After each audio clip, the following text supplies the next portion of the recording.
Rangkaian pembelajaran kali ini yaitu Peserta didik mampu mengamati dan menjelaskan fenomena sehari-hari sesuai kaidah kerja ilmiah dalam menjelaskan konsep kimia dalam keseharian, menerapkan operasi matematika dalam perhitungan kimia, mempelajari sifat, struktur, dan interaksi partikel dalam membentuk berbagai senyawa, termasuk pengolahan dan penerapannya dalam keseharian, memahami dan menjelaskan aspek energi, laju, dan kesetimbangan reaksi kimia, menggunakan konsep asam basa dalam keseharian, menggunakan transformasi energi kimia dalam keseharian, termasuk termokimia dan elektrokimia, memahami kimia organik termasuk penerapannya dalam keseharian.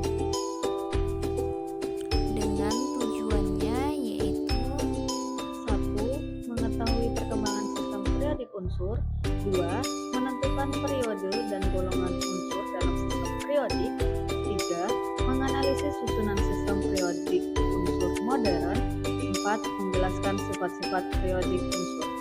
tahu nggak sih sifat keperiodikan itu ada apa saja? Sebelumnya, apa sih sifat-sifat keperiodikan itu sendiri?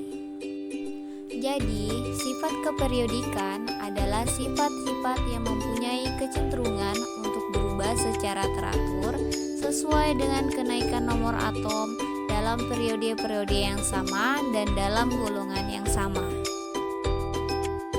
Sifat-sifat keperiodikan itu sendiri terdiri dari yang pertama, jari-jari atom, kedua, energi ionisasi, ketiga, afinitas larutan, keempat, elektronegativitas, kelima, sifat logam, serta yang keenam, titik didih dan titik leleh. Yang pertama itu ada jari-jari atom. Jadi jari-jari atom adalah jarak dari inti atom ke orbital elektron terluar yang stabil dalam suatu atom dalam keadaan setimbang.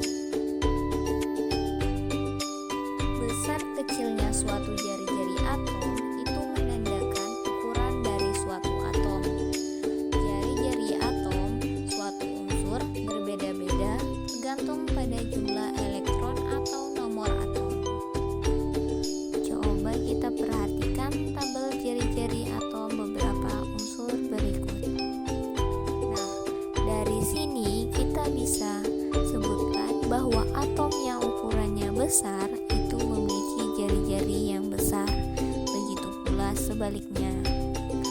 Lalu, bagaimana kecenderungan jari-jari atom dalam tabel periodik? Dalam satu golongan dari atas ke bawah, jari-jari atomnya semakin besar.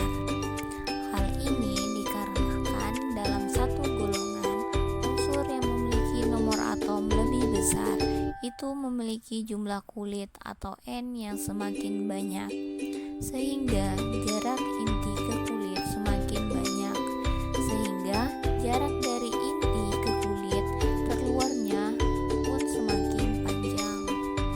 Sedangkan dalam satu periode dari kiri ke kanan atau semakin bertambahnya nomor atom, jari-jarinya semakin kecil.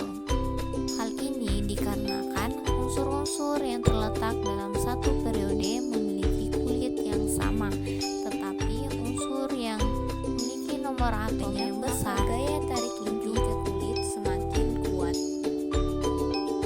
Perlu kalian ketahui juga bahwa jari-jari suatu ion anion atau kation berbeda dengan atom netralnya. Nah, coba perhatikan di sini untuk jari-jari kation atau atom yang melepaskan elektronnya itu jari-jarinya lebih kecil. Hal ini dikarenakan jumlah elektronnya itu berkurang, sehingga gaya tarik inti dengan kulit terluar itu sama. Sifat selanjutnya yaitu energi ionisasi. Energi ionisasi adalah energi yang diperlukan untuk melepaskan elektron terluar dari suatu atom dan membentuk ion positif. Contohnya unsur Li yang melepaskan elektron membutuhkan energi yang disebut energi ionisasi. Besarnya energi ionisasi merupakan ukuran mudah atau tidaknya elektron terlepas dari atom. Kemudian berikut adalah grafik dari sifat energi ionisasi beberapa unsur dalam tabel periodik. Yang pertama, dalam satu golongan dari atas ke bawah energi ionisasinya semakin kecil, sehingga elektron terluar lebih jauh dari inti atau mudah melepas. Yang kedua, dalam satu periode dari kiri ke kanan energi ionisasinya semakin besar, yang berarti elektron terluar lebih dekat. Yang selanjutnya yaitu ada afinitas larutan. Afinitas larutan adalah energi yang dibebaskan oleh suatu atom-atom dalam wujud gas untuk menangkap elektron dalam bentuk ion negatif. Berikut adalah tabel afinitas larutan beberapa unsur dalam tabel periodik. Dapat kita lihat di sini golongan 2A dan 8A afinitas elektronnya positif. Artinya unsur golongan 2A dan 8A sukar menangkap elektron. Sedangkan unsur golongan 7A memiliki afinitas elektron lebih negatif. Artinya golongan 7A lebih mudah untuk menangkap elektron. Untuk kecenderungan harga afinitas elektron bisa kita lihat dalam satu golongan dari atas ke bawah afinitas elektronnya semakin kecil, sedangkan dalam satu periode dari kiri ke kanan afinitas elektronnya semakin besar. Sifat yang selanjutnya adalah keelektronegatifan atau elektronegativitas adalah kemampuan suatu atom untuk menangkap atau menarik elektron dari atom lain.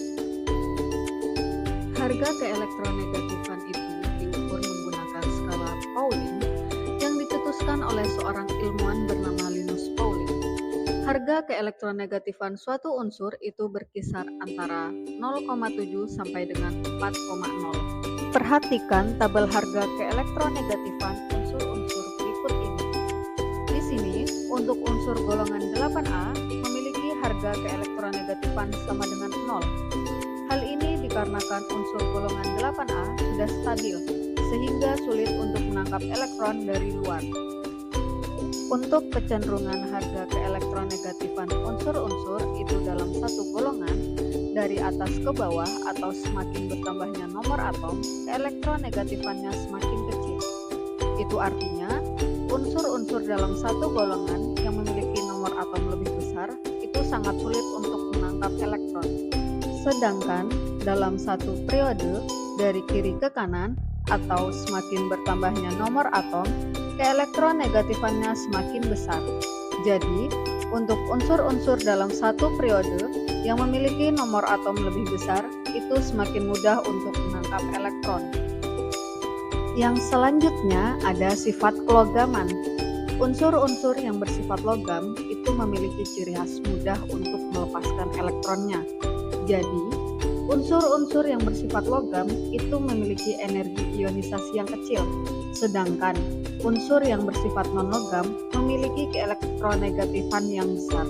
Perlu diketahui juga, untuk unsur-unsur yang bersifat logam itu dalam tabel periodik terletak di sebelah kiri. Sedangkan untuk unsur-unsur non-logam itu dalam tabel periodik terletak di sebelah kanan. Kecenderungannya dalam satu golongan dari atas ke bawah, sifat kelogamannya semakin kuat. Sedangkan dalam satu periode dari kiri ke kanan, sifat kelogamannya semakin kecil. Kemudian yang terakhir ada titik didih dan titik leleh. Coba perhatikan grafik titik didih dan titik leleh beberapa unsur dalam tabel periodik berikut ini. Ada dua kecenderungan. Yang pertama, pada unsur logam pada satu golongan, dari atas ke bawah, titik didih dan titik lelehnya cenderung semakin rendah.